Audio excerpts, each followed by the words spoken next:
Hello and welcome to the Round 2 Finals of the Decks Built Quickly League. Yep. This week, we are joined with Snigenhoff and Wally, and we are doing the format Trickster God. Trickster God. Go ahead and explain that for us. So Trickster God is going to be a lot like a normal game. There's no weird, we have all the MCs in. This time, all your printed attack and defense are swapped. Okay. So Trickster God, for instance, it's like the plot twist Trickster God has been played on every character. Okay. And it's a static effect. It is a static effect. So when you play your level 1 Loki, he is a 6/1 aggro character instead of a 1/6 defensive character. Okay. Our draft for today is going to be split up into 3 rounds. Our competitors will be drafting between 16 MCs, and in those 3 rounds, they will consist of a ban and a pick. Now, So keep in mind, instead of last week where we only had 1 round of bans, we're going to have a round of ban each round. So Yeah. there's going to be 3 bans and 3 picks for each player. yeah, which will leave 4 characters unpicked. 5 characters, 4 characters. 4 characters unpicked. So keep in mind, one of these picks will have to go to the opponent, but it is up to our competitors when they want that pick to happen. So now that we've gone over the rules, let's go over our competitors. This week we have Wally. Under strengths, he said fair play. It looks like weakness is he's a little too lenient. The team he admires is the Defenders, and a direct quote from him: "This W is for the troops." So he's a real patriot. Yeah, a real American hero. Real American hero, that Wally. On to our other competitor, Snigenhoff. Okay, Snigenhoff. It looks like under strength, he just put a check mark. Okay. So I guess he has strength. He has strength. Okay, good. That's not really Not really what we're descriptive, looking for, but yeah. that's fine. Weakness. What do you have for weakness over there? It looks like it says your mother. Like my mother or your mother? Probably your mother, I guess. It's, I don't know what that. Okay. On team, he wrote Team Snigenhoff. Okay. Well, I mean, I guess it's good to have pride in oneself. And a direct quote from the man, no more comments. All right. Looks like our MCs for draft are going to be Professor Xavier, Iron Man, Star-Lord, Thanos, Daredevil, Kingpin, She-Hulk, Elektra, Warrant Officer Ripley, The Perfect Organism, Dutch. Looks like Leviathan, Mother, and Jungle Hunter got switched there. Miss Marvel, Fing Fang, Foom, and Black Bolt. Who's your favorite out of these? Out of these, I think my favorite for this format is going to be Perfect Organism, Dutch, or Jungle Hunter. First thought is that range is going to be very strong in this format. Mm-hmm. It's going to be something you want. It looks like Nick, Snigenhoff agrees. He's going to go yeah, ahead he and has his first ban, so he's banning out Jungle Hunter. It looks like next ban is going to go to Wally. That is a quick ban on Elektra. What do you think he banned her for? We're just going straight into the picks. Yep. Star-Lord and Professor X. Both have ranged. Yeah. Well, range is super strong in this format, which is probably why Elektra got banned out. It's because of the dodge. Okay. Yeah, that makes sense. And Predator being banned out just because that team's limited capability is bonkers. Okay. So looks like we're going to take a Warrant Officer. Oh, that's going to be the ban. That's yeah, right. ban out Warrant Officer Ripley. Understandable. Being able to hide is one thing in this format that you don't want. It's a very aggressive format. And we've got a ban on who? Dutch. Dutch.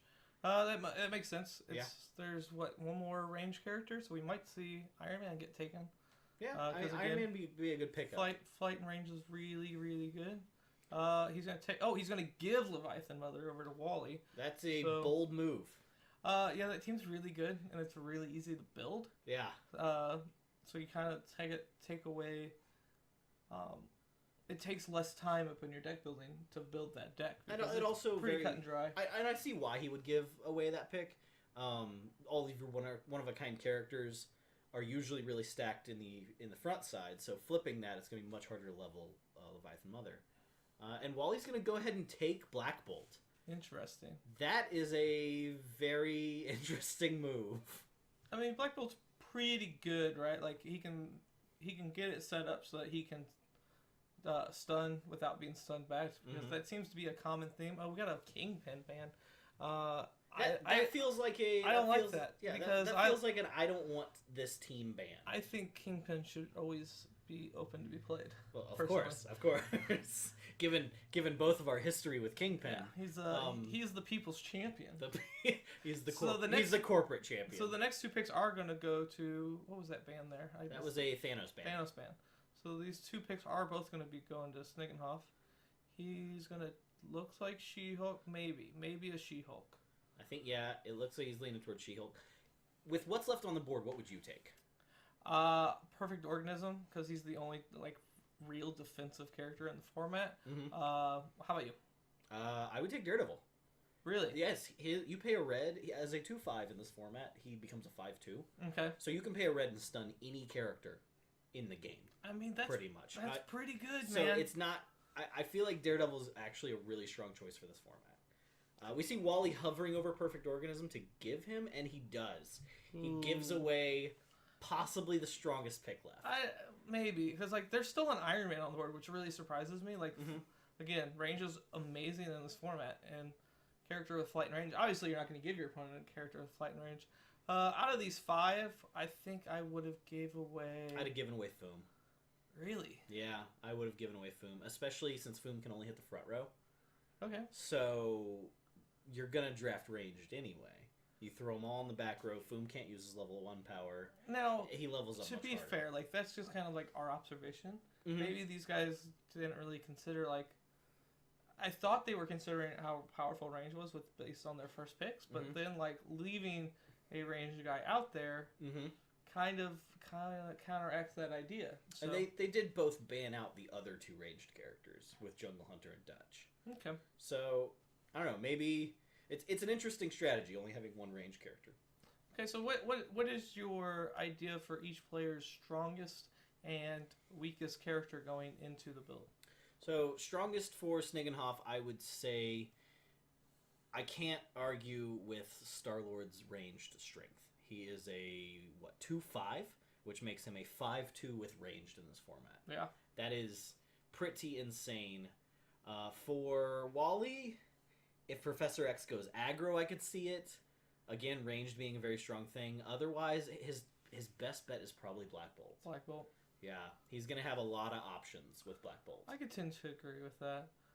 So do you feel like the players gave each other the worst character that they each have? I do not think so. Okay. So Perfect Organism was given to Snigenhoff, and Leviathan Mother was given to Wally. I actually think both of those are pretty strong picks. Okay. So you actually think it goes on Wally's side in power order, if I make sure I'm understanding this right, it's going to go Black Bolt, then Leviathan Mother, and then Professor Xavier. I think Professor X is his weakest, and I think She-Hulk is Snigenhoff's weakest. Okay, so She-Hulk. So on Snigenhoff's side, you got Star-Lord, then P.O., and then She-Hulk. Yes, for this format at least. All right. Because how strong are team attacks going to be? That's fair. I mean, in a format where essentially everyone stuns everyone, cherry picking is what you want. Right. Well, it looks like the competitors are done deck construction, and we're going straight into picks. Now, I believe that Nick Snigenhoff finished building first, so he will choose who will choose. Yes. We really need to come up with a better word for that selection. I just think you need to be better at words. True. I would not argue on that. Nick's finished deck construction first, so he gets to choose who is the first on deck selection. See? Better words. Yeah, there you go.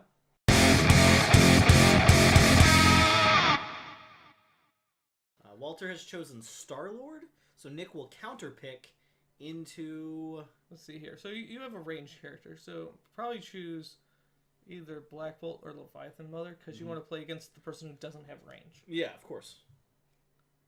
And, it looks like Black Bolt is the call. Okay. Which I agree with, personally. But this is a very dangerous But you said that was his strongest deck, right? So yeah. So you think he's just you think Nick also reads it that way and is going to say, okay, my ranged character kind of has the advantage over your not ranged character, who I also think is your strongest deck. So I'm going to try to just take it out at the knees. It's a ballsy move. It could be the plan. I mean, as we've seen from Snigenhoff, he is not one to think that he's going to lose this tournament. It's a bold move, Cotton. See if it pays off. See if it pays off. It is a dangerous move though, because Black Bolt doesn't need to be in combat. He can just at level 2 he can take out an ranged attacker. So he doesn't have range, but he still has like the his protection. The protection, right? And it's also worth mentioning that he has a wound over Star-Lord. He has 6 wounds to Star-Lord's 5. I hope that we see some Cosmos in here to nullify Black Bolt's ability to just stun him. You know what? That's something I wasn't really thinking about, but we don't need Cosmo. We don't need it. We have Space Cop. True. Space Cop will... That may actually be his plan here. He's like, okay, this is the guy I have the least amount of combat interaction with, so I'm just going to put the shackles on him. Yeah. Say you're going to Nova Prison. Nova Prison? Nova Prison. That's that a thing? Yeah, Nova has a prison. Nova Corps? I like Nova Corps. I guess I believe that. That makes sense. Is that where the Guardians take their bad guys that they capture? Yeah. Despite their bad relations with Nova, they are the Galactic Federation. So, I mean, the bad guys got to go somewhere, right? Right.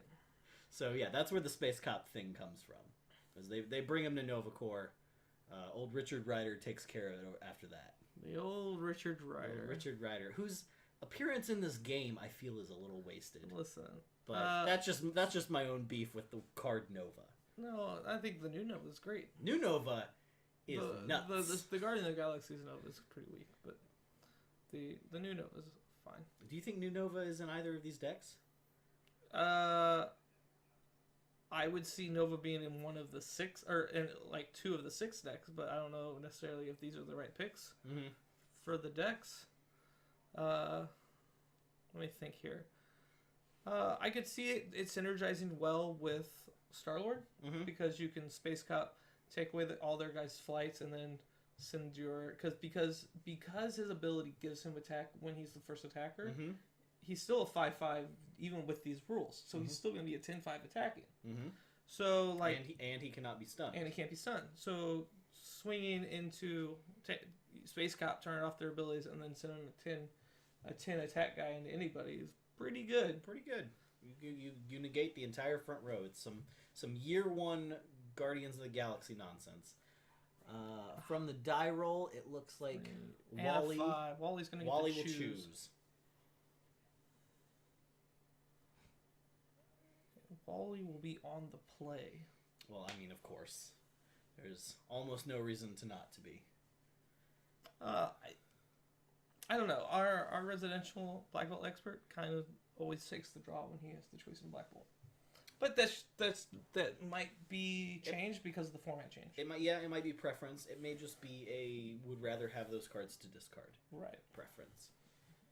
So opening up, we have Black Bolt on the front row, Star-Lord on the back row. I am still very much against starting your MCs on the back row for the Star-Lord into Namor situation. If Star-Lord starts, pays the yellow, drops Namor, he gets a free stun on your back row character. That is not something that they necessarily have to worry about here. I know, but the guy who's in front row is not Star-Lord. The guy in the back row is Star-Lord, who doesn't have to worry about said combo. It looks like we've got a Yondu coming out from Wally. No resources to activate, but he's just going to use that 2 power at ranged and unnecessarily power up. An interesting power up. See, this is the tricky thing about the special rules, right? Sometimes you forget about the special rules, and you waste a power up. You waste a power up because of it. But that was a very good, strong opening move. I'm a fan of that shot. No power up necessary, but I'm a fan of the move. Yeah. You gotta assert your early dominance. Say, I don't even need this card. I don't even need this card. We got old Chuckles27 coming out for Star-Lord, and a obvious ranged attack. Easy ranged attack. Ranged attack. Clean, as the kids say nowadays. Yep, very clean turn. Charlie's definitely a great addition to any of these decks. Obviously, Star-Lord deck is the one he fits into the best because you're already using those wilds. So, it is, however, an interesting line would be not playing it, because if Wally has the red, it's just giving him XP.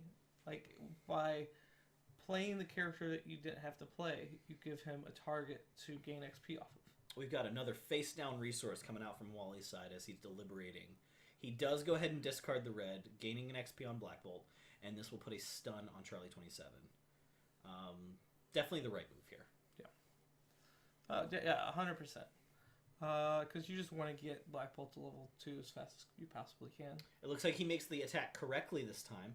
Yep. He's like, no wasted resources here. Just a 2 into 2. Perfect use of that character. Easy trade. Man. Nick only has 3 health left. Yeah, I mean, Like it's a 5 versus 6. A wound every turn. This is not a great situation for Nick. We got second resource coming down. We got just a flat academy. We're looking for a space cup here, I think. Or not space cup, Greatest Guardian. A Greatest Guardian? Yeah. What's our 3-drop that we Greatest Guardian into? I don't know. Looks like you're right. Yeah, I'm looking for a Greatest Guardian here. What's our 3-drop here? We've got a Yondu for free and a Mantis. Okay. So we're just trying to gain some XP here off we're of these. Trying to get our XP up, fill the board up, also give more targets for Black Bolt to hit, and an easy, clean ranged attack. That I feel like team attacking there is a little risky. Unnecessary, right? You giving your opponent a target for his blue ability, which it looks like Wally is going to use. No, that is a shock to the system, which is still plenty, and we're going to blue out Yondu. So that brings Star-Lord down to, I believe, 2 attack. Which is still, not enough. Still enough. Not enough. Oh. No. I'm not sure what happened there. Because Black Bolt's only got 2 attack. Oh, Black Bolt only has 2 attack? Yeah, he's a 2 of 4. So I thought he was a 3/4. So right now he's a 4/2. So like the attack still stuns him. So I'm not sure what the full plan was there. Maybe he forgot ye old shock rules again, or the Loki Trickster God rules again. Yeah, because it's a static effect, it won't fully I could see shock being used as a defensive kill spell if it were not a static effect but only came into effect during the attack. We've got a Kane coming out from Wally, going to fetch us a Fury 161. See here. Yeah, Kane obviously is a easy selection. I'm trying to think of his other 2 MCs if Kane would have fit better in one of the other 2 decks. I doubt it because Black Bolt is so location. Very dependent on getting those locations because you have to discard them. Right. And that can get pretty costly. Costly enough to put effectively a 1/3 into your deck. I mean, the 1/3 does make a profitable attack into Charlie. So. Yeah. Now. Okay. Now he's a 3/5, which is a lot more. That's not a bad. Not a bad 2-drop. We're still gonna make the Wally trade or the Charlie trade. I don't know if I would have merged yet. I think I would have. Now this is just better sequencing, in my opinion. But like you just attack Charlie, stun him, and then you put the emerge from the cocoon counters on him because of things like evens the odds. We are throwing our health at Snigenhoff's health because we've got 6 wounds, he's got 5. That is a good trade right here. Oh yeah, you definitely always if you have the wound advantage, always press that wound advantage. Because we know there are no not finished yets coming out of Snigenhoff's deck, so there's nothing to fear being face down here. Nothing to fear. We need 2 more XP on the old Star-Lord. And I believe 1 more XP on Black Bolt. It is 3 to level, correct? Correct.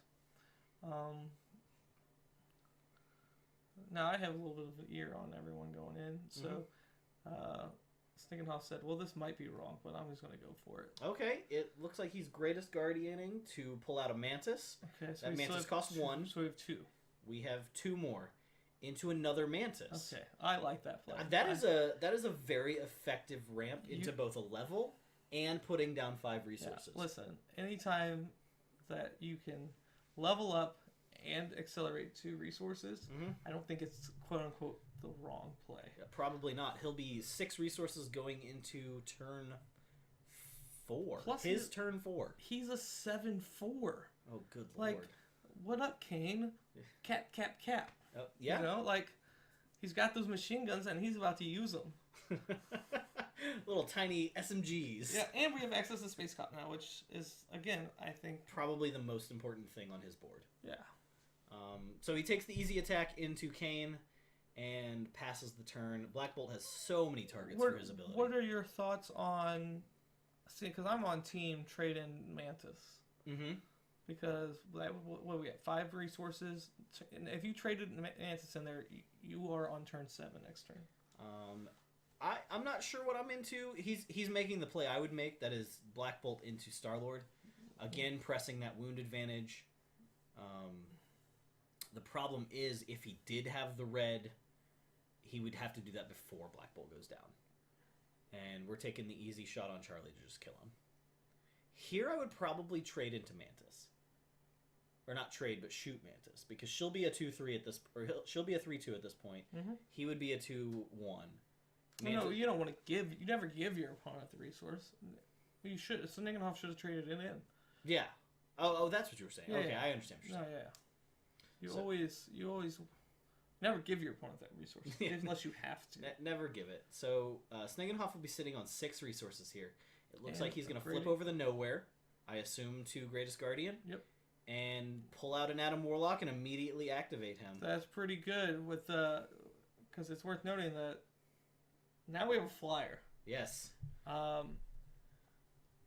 Star-Lord's on down to his last wound. Star-Lord is down to his last wound. We have a defender for Star-Lord.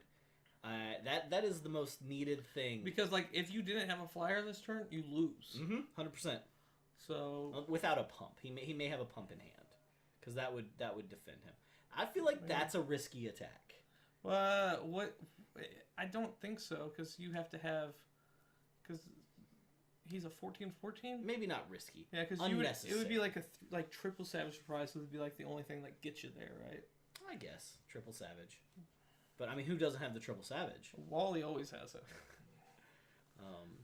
What's this? Wally going into Adam Warlock, I assume, to discard and level? We're going to put him to sleep. That is a good attack right there. Oh, yeah, definitely. So Black Bolt has now leveled up. He is sitting on 4 out of 6 wounds. Level 2 stats, I believe he's a 6/6. Okay, this is interesting. I see what I believe is a blue in Walter's hand. Mm-hmm. But he used the wild. So, like, I think you're supposed to keep the green so that you... Could be a misplay, could be... Or, like, you keep the wild because it can be used more versatily, right? Yeah. Well, we are on Snigenhoff's turn. He has dropped his 7th resource. Are we going to run back another Warlock? Because we need it. We need a Warlock or just any flyer. Any flyer who is above 3 cost. Because we don't want Yondu to snipe it. Yeah, that's true.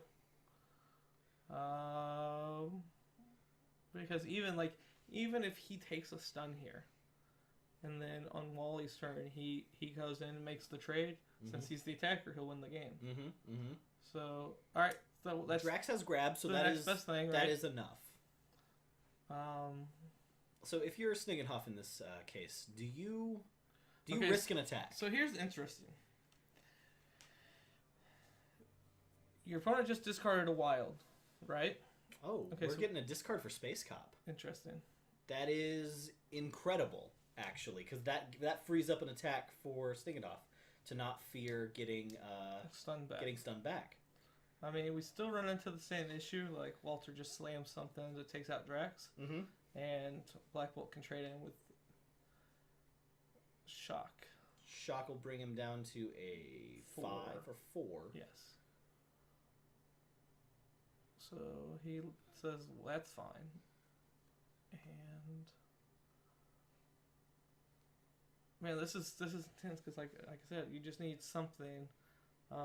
Walter is widely known to play every Punisher. shot to the system he can get his hand on. Oh yeah, definitely. What we're talking about. No, like Punisher, he can see next turn. I'm trying to think of things that can stun down the Drax so that we can just make this we can go for the throat there. Oh, and we passed to Wally. I figured we would have taken that Drax Berserk trigger, brought him up to a 7/7 and stunned Black Bolt. But I guess not. We're just too afraid of what can happen. Right, because like, okay, so if Walter has anything, Mm-hmm. and even the odds, he has Guardians. We've already seen one even the odds from the Kane reveal. Mm-hmm. That's a trade. Yeah, that's a trade, And then that'd be a loss. and then you lose. You can't risk that protection at this point, I guess. Understandable, and probably pretty appropriate. Walter is going to play down a 5th resource, I believe. Well, we'll see. We'll see. You He never may know. underdrop. You never know. Because in this Trickster God format, underdropping is just fine. There are plenty of There are interestingly no recruits is interesting. no recruits. Looks like he's gonna force into Drax and go with the lethal. I mean that makes sense. That's great. That'll get rid of Drax. Because you know Nick's down to what, 3 cards, so like you get rid of these things protecting Star-Lord. Mm-hmm. It still seems a little dangerous putting yourself down that low. I mean, your opponent kind of is showing your opponent's showing Space Cop already. Yeah. So you kind of are like, okay, I'm going to take a wound next turn. Mm-hmm. Might as well get something out of this wound. Okay. Well, we are on 8 resources for Nick. He needs a flyer. He needs a flyer. He needs a flyer who's out of this game. We're down to 1 wound each. The next, Adam Warlock. He has the green to pay. We have a flyer. At this point, Wally's looking for a blue to stun out that Adam Warlock. It's just a waiting game. Well, I'm pretty sure I saw a blue, so we need to keep Black Bolt alive. Is where we should be right now. What do we got? It bothers me he didn't play a resource. Maybe this is like an aggro deck. Maybe. Like, and if it's an aggro deck, I'm feeling really bad about looking down these 6 and 7 drops because of those mantises. Well, the thing I keep finding strange is that Wally did lay down that green. Wally just passes. Just passes. That, I think, is going to be game because of Space Cop. Yeah. The cop that can't stop. It's the cop that can't stop. Snigenhoff throwing down his 9th resource, counting his resources for the 4th turn in a row. You always got to check to make sure you're not cheating. Got to make sure you're not cheating. He's got a Starhawk, a Stick, and a 1-drop. Interesting sequencing there. I think I would have at least checked to see if there was something I wanted to play off the top. For sure. There's but again, no reason not to look it's at all the top semantics card. at this point because we got the Space Cop. We got the Space Cop. We're going to go for the stun. Sleep, Sweet Prince. Yeah. It just did. Yeah, he had all the resources. Oh, double even the odds too, man. Nick's hand was stacked. That is actually, and so he had some resources, and it looked like Walter had I think that wasn't even the odds in his hand. Okay. So if he would have made that Drax attack earlier, he would have lost. He would have lost right there. That was an incredibly close game. I earlier I was critiquing the dropping of the fortress down on the resource row because then he can't use it for Black Bolt's ability. Right. But seeing that he definitely had the greens in hand, it was probably more of a game, a mind game to set Snigenhoff off the trail. To make him think, okay, why is he playing this resource? Is he just because he's made a few mistakes? Yeah. And so like maybe it puts Snigenhoff in the mindset that okay, maybe he's on tilt and he's just forgetting how some of the because it has to be amplified. Maybe he forgot that. Maybe he forgot how amplification works. So. But that'll wrap up game 1. We are going into game 2 with Snigenhoff leading 1-0. The next pick will be blind pick. So they're going to be in control of their own fates. Yep. See you guys next round.